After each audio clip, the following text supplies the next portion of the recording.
በአጠቃላይ የንግድ እንቅስቃሴ 2025 ላይ ጥቅምት አካባቢ የነበረው ትንበያ 3.3 በመቶ ያድጋል ነበረ።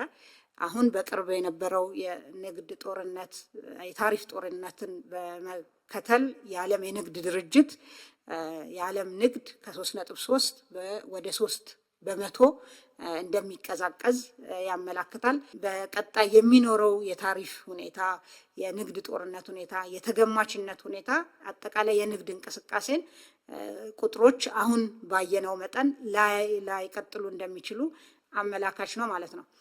በመጨረሻም እንግዲህ ይህ የዓለም የታሪፍ ጦርነት በኢትዮጵያ ኢኮኖሚ ላይ ሊኖረው የሚችለውን ውጤት እየተፈተሸ ነው ያለው በየሚመለከተው። ግን አሁን ባለንበት ሁኔታ ለምሳሌ ታሪፍም ተጥሏል። የተጣለው ታሪፍ በዓለም አቀፍ የንግድ ስርዓት ላይ ቅድም እንዳየነው የሚፈጥረው መናጋት በኢትዮጵያ ላይ ሊኖረው የሚችለውን ተጽዕኖ መጤን አለበት። ይሄ ተገኘም እድልም ተደርጎ ሊወሰድ ይገባል።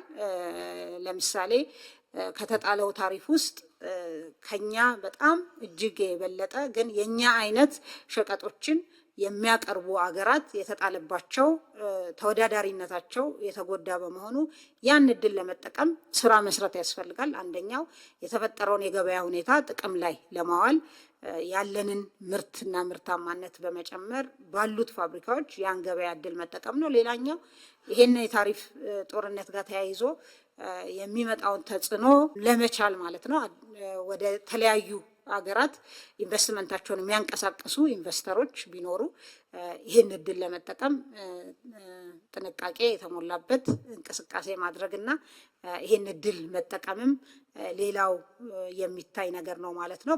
የኛም እንቅስቃሴ ወሳኝ ይሆናል ማለት ነው። ይህን የመጣውን አንሰርቴኒቲ ወደ እድል ቀይሮ ኢኮኖሚያዊ ተጠቃሚነትን ለማስፋት ማለት ነው።